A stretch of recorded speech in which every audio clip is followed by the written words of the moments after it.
What you're about to hear sounds like political theater. It sounds like one of those exaggerated cable news narratives designed to grab attention. But on the morning of February 23rd, 2026, it became something much more serious. It became a live demonstration of what happens when economic threats collide with economic reality.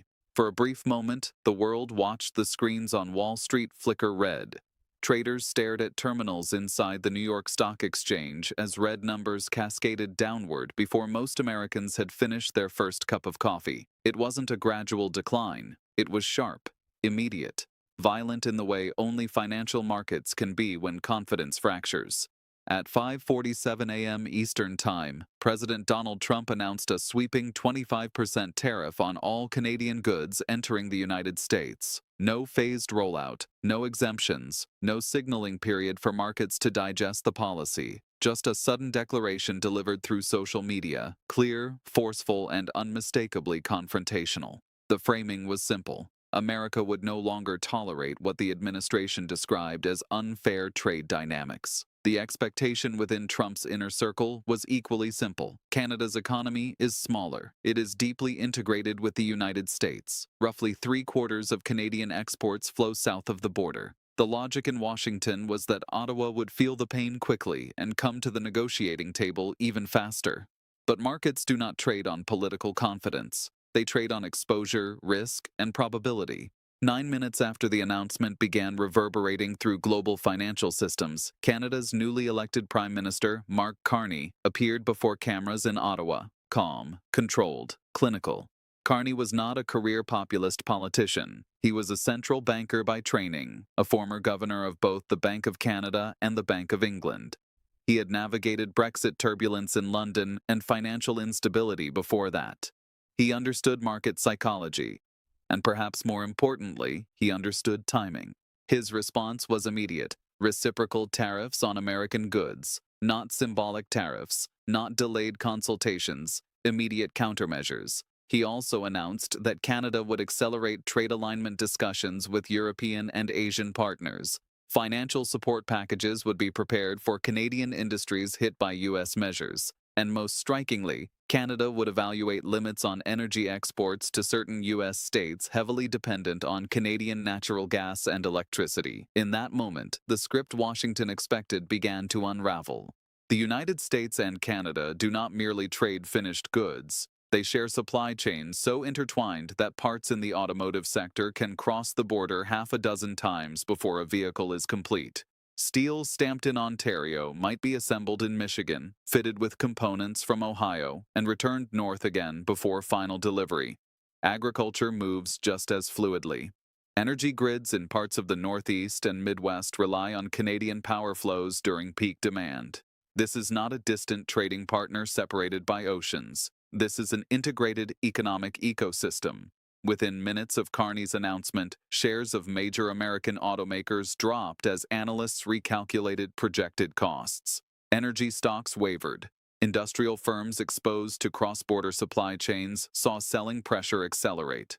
By mid-morning, the S&P 500 had shed significant value, wiping out hundreds of billions in market capitalization. To casual observers, it looked like volatility. To institutional investors, it looked like risk repricing. Stable trade relationships function as economic infrastructure. They are invisible when they work. When they fracture, costs ripple outward rapidly. Tariffs at 25% are not marginal adjustments. They are structural shocks.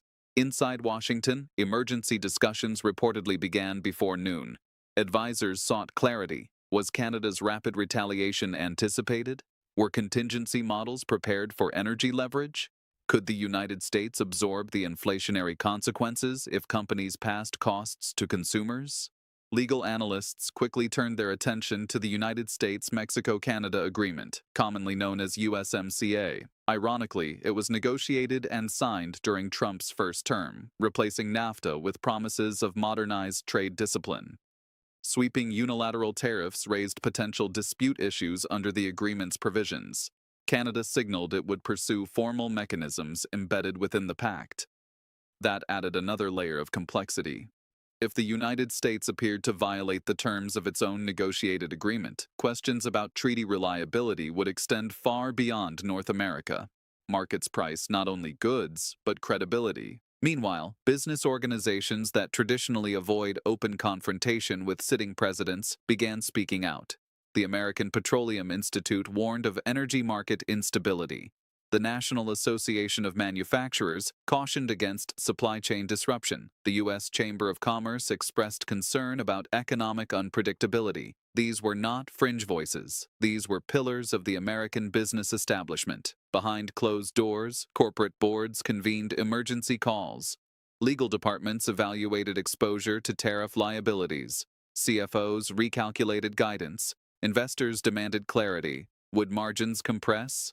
Would capital expenditures be delayed? Would hiring slow?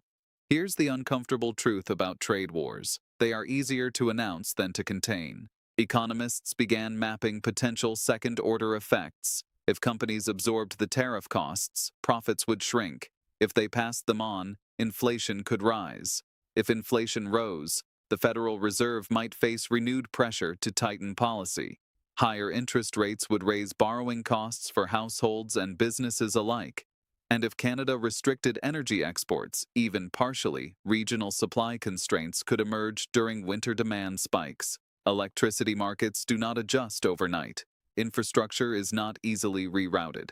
International observers watched carefully.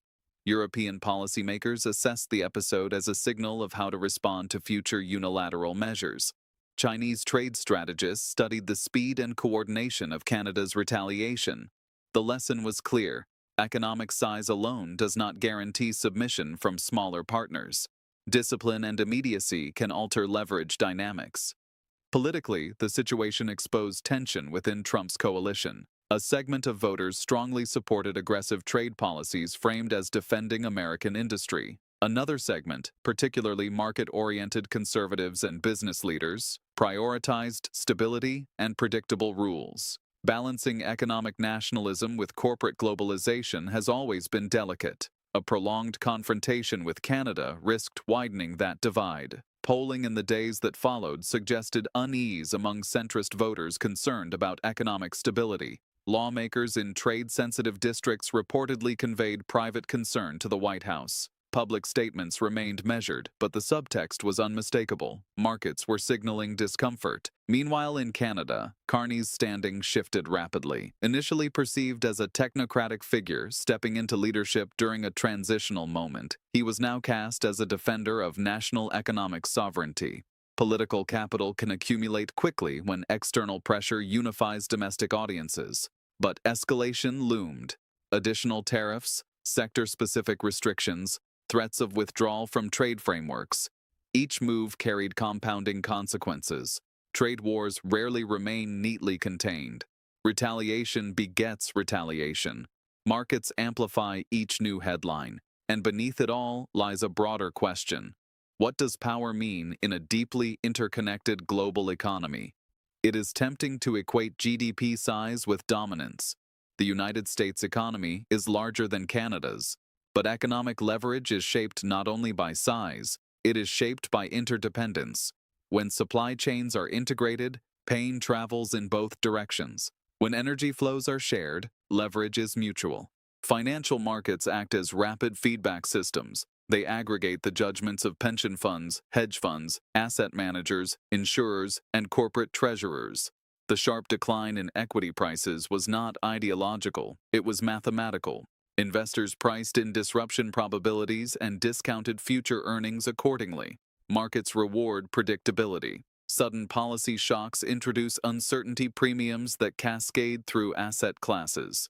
As diplomatic channels remained open behind the scenes, both governments faced hard constraints. North American integration had evolved over decades. Undoing it abruptly would inflict collateral damage on workers, consumers, and investors across borders. Perhaps the most revealing aspect of the crisis was the 9-minute interval between announcement and response. That window symbolized a new equilibrium in global trade politics. The assumption that smaller economies would inevitably concede under tariff pressure appeared outdated. Rapid, disciplined counteraction demonstrated resilience. For President Trump, the episode underscored the complexity of translating confrontational rhetoric into sustainable economic outcomes. Campaign-style declarations interact differently with financial systems than they do with rally crowds. Markets do not applaud strength displays. They assess cost structures. For Prime Minister Carney, it was an early defining test. His background in central banking equipped him with an understanding of market signaling that proved decisive. Calm delivery can sometimes project more strength than raised voices. For investors and workers across North America, the lesson was sobering. Trade policy is not abstract. It shapes input costs, product prices, wage stability, and retirement portfolios. A 25% tariff is not a headline, it is a recalibration of economic relationships. The broader illusion that economic pressure can be applied without reciprocal consequence faded quickly. What replaced it was recognition. Leverage flows in multiple directions in a networked economy. As negotiations continued in subsequent days, back-channel conversations sought de-escalation paths. Compromise remained possible. But even if resolved, the episode left residue. Investors now priced a higher baseline probability of future trade volatility. Corporations reconsidered supply chain concentration. Governments evaluated diversification strategies. Confidence, once shaken, rebuilds slowly. Here's the line that lingers. When policy is tweeted at dawn, markets deliver their verdict by dusk. Economic coercion depends not only on the initiator's strength but on the target's capacity and willingness to respond. Canada demonstrated that rapid retaliation, legal leverage through existing agreements, and strategic use of energy exports could offset size disparities. The crisis may ultimately be remembered less for the tariff itself and more for what it revealed about modern power. In a world of integrated supply chains, alliance networks, and instantaneous financial communication, unilateral moves reverberate faster than ever. Political theater can ignite headlines, but economic reality settles accounts. And on that February morning, reality responded in real time.